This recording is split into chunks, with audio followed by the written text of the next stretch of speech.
Info Intox est avec vous ce soir, Thibaut Francesquet, bonsoir. Bonsoir Antoine. Direction l'Ukraine avec vous ce soir, Thibaut, et cette affirmation des chars Léopard 2 fraîchement livrés aurait donc été détruits, Thibaut.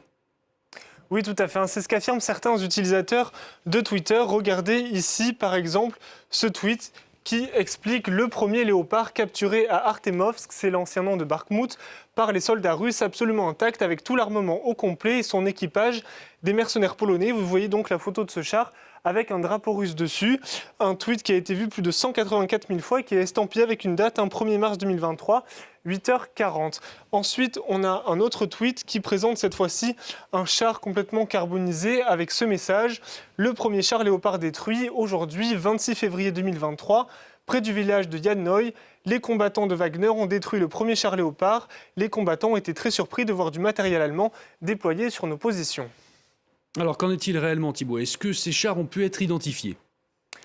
Oui, tout à fait. Et pour cela, les observateurs de France 24 ont fait tout simplement une recherche d'images inversées.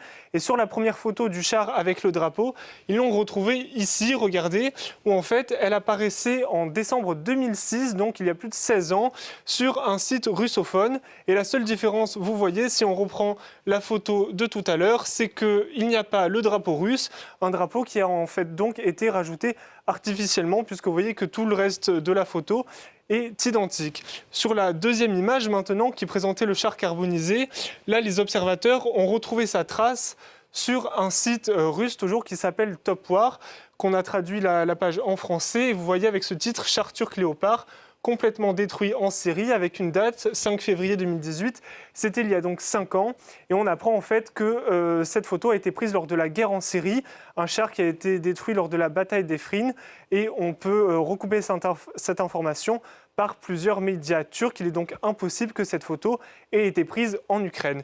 Ensuite, concernant l'affirmation selon laquelle Wagner aurait détruit ces chars, cette fois-ci, c'est le chef de Wagner, Yevgeny Prigozhin, qui lui-même a affirmé dans un message sur Telegram qu'il n'y a pas eu de combat contre des chars Léopard.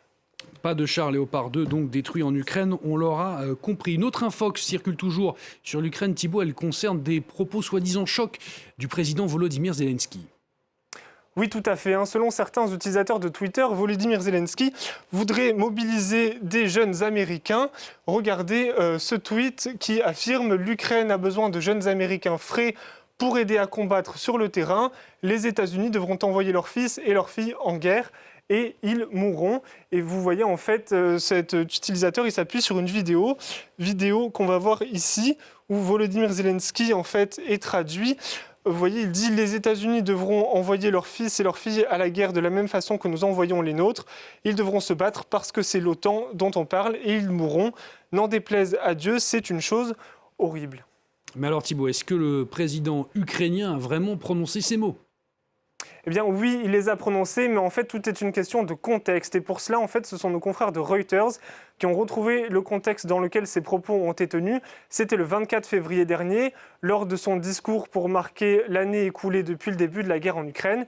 Et en fait, dans cette conférence de presse, Volodymyr Zelensky, il répondait à un journaliste américain qui lui demandait d'abord « Monsieur le Président, les sondages aux États-Unis suggèrent qu'un nombre croissant d'Américains pensent que les États-Unis soutiennent trop l'Ukraine. Quel est votre message à ces Américains ?»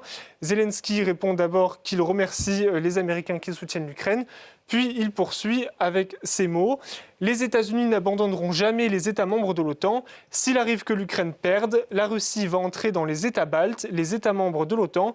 Puis les États-Unis devront envoyer leurs fils et leurs filles exactement de la même façon que nous envoyons les nôtres. Et ils devront se battre parce que c'est l'OTAN dont nous parlons.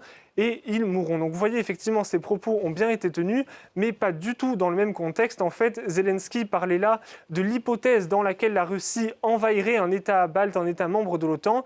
Et dans ce cas-là, les Américains, effectivement, devraient intervenir. Il ne parlait absolument pas d'envoyer des Américains combattre en Ukraine. Vous voyez donc l'importance de remettre toujours des propos dans leur contexte, puisque ça peut totalement déformer leur sens. Et on l'a bien vu avec vous. Merci beaucoup Thibaut Francesquet, c'était Info Intox à retrouver bien évidemment sur notre site internet france24.com. Voilà, c'est la fin de cette première demi-heure de Paris Direct. Restez avec nous, on revient dans quelques minutes sur France 24.